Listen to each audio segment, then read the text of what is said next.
Can you tell me a couple of examples of like uncanny shamans? Yes. Yeah. Back in 1994, I was working very closely with a wonderful man called Niven Sinclair at Rosslyn Chapel in Scotland. Okay. I'd been working with him for some years, and I was invited at very short notice. I was in France at the time, to go back to Scotland because a very special visitor was coming to Rosslyn. He was a Chinese priest, resident in America, called Thomas Lin Yun, or sometimes Yun Lin, depending on which way he used his name. I never quite got my head around that. And Thomas was the world leader of the Black Tantric Buddhists, the expert on feng shui. And we went to Rosslyn to meet this wonderful man. And he flew in with something like 85 of his followers who came from all over the world, mostly Chinese.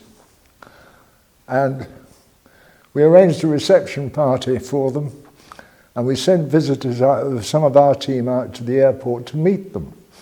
And this was in the middle of July. And the theory was that Chinese visitors would be very easy to spot in Edinburgh Airport in July.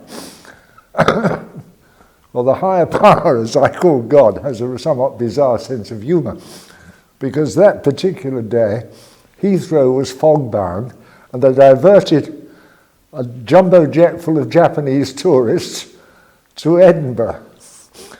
The Edinburgh taxi drivers thought it was Christmas, because they had all these Japanese ladies and gentlemen diving out of the airport, jumping into taxis, saying, "Take me to Trafalgar Square." It was crazy. But we got the party together, and we had 3 days together.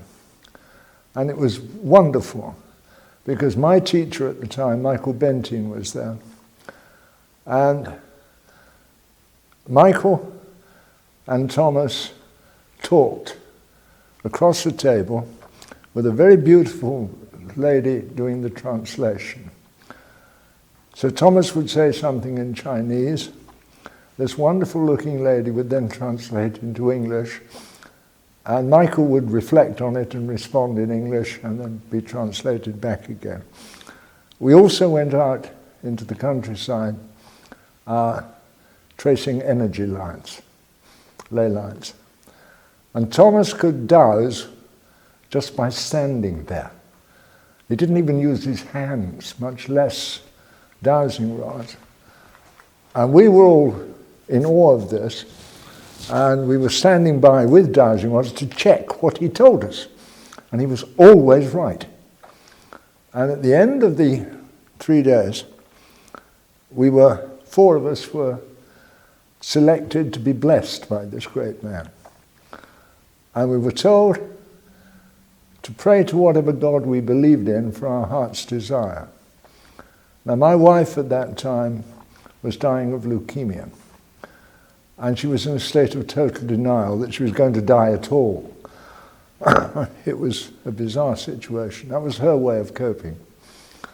And when I knelt down to be blessed, I just prayed that Sue would accept God's will, whatever that was. Afterwards, the 4 of us compared notes. And the other 3 said they all felt a bolt of energy go through them. And they turned to me and said, "What did you feel?" I said, "Nothing. Absolutely nothing. I heard the Chinese chant. I was conscious of his hand above my head. It wasn't touching me." I said, and that was it.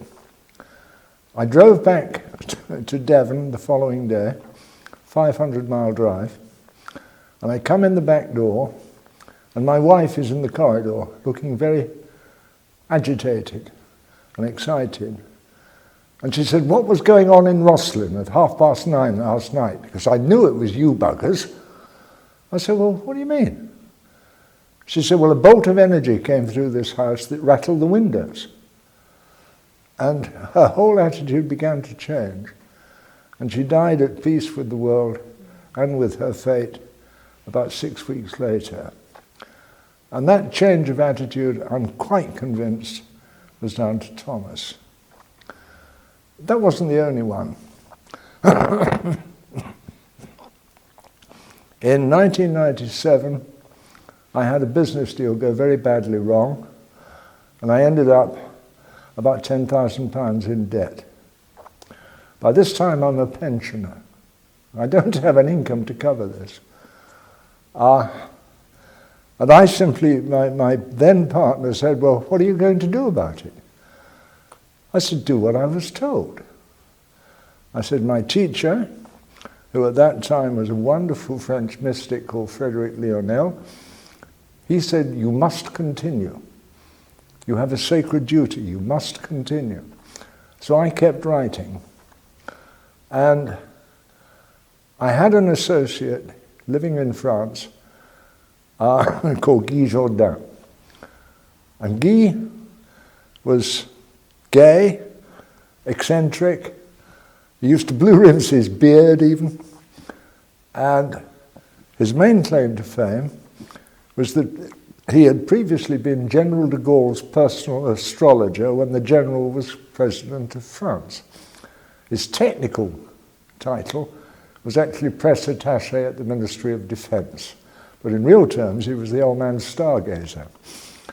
And I got a phone call from Guy a week after my birthday, and he rang up and said, this phone call is going to be very brief because I'm broke. But it was your birthday last week. I've done something I've never done for you before. I've done a forecast. You are about to be granted a large sum of money.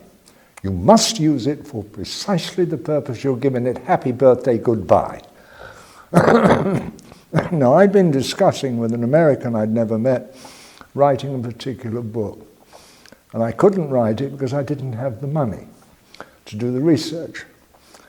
The following day, I got the phone call from Guy at 11:30 on a Saturday morning. At 10:30 on Sunday, I get this phone call from Patsy Bill, who's from the Deep South, from Louisiana. He said, Timmy, how much money do you need to write that goddamn book? I said, about £6,000, Pat. He said, you've got it. I said, but you've never bloody met me. He said, you've got it, I know your work. I said, well, don't you think you ought to come down and spend a weekend with us and see what you're getting into before you part with that sort of money? Yeah, sure. So he did. And the book that resulted was called Rosslyn, Guardian of the Secrets of the Holy Grail, which was my first really big bestseller. Amazing. Amazing. But these things happen all the time. You get used to them. You get to expect them. Yeah, which is good. No? Yeah. It's good, yeah. It's divine providence. And you see, you can never foretell the end result of an act of kindness or compassion. When I was a student, I was then, as I am now, very politically aware. I'm very left-wing. And while the Suez Crisis was happening, the Russians did a brutal repression of the Hungarian uprising. And a group of us in Dublin, all members of the Communist Party, got very annoyed about this. So we flew out to Vienna and we arranged transport down to the Hungarian border, and we spent a couple of weeks helping people get away. I don't remember very much about it, apart from being cold and wet, because the border was rivers and streams, and occasionally getting shot at. But I don't think they were trying to kill anybody, they were shooting over our heads. And we helped people across for 2 weeks. Young, old, rich, poor, we didn't bloody ask. We just helped them. And we'd shovel them into buses and they'd be taken off to be processed so they could start settling into Western world. I never thought another thing about it.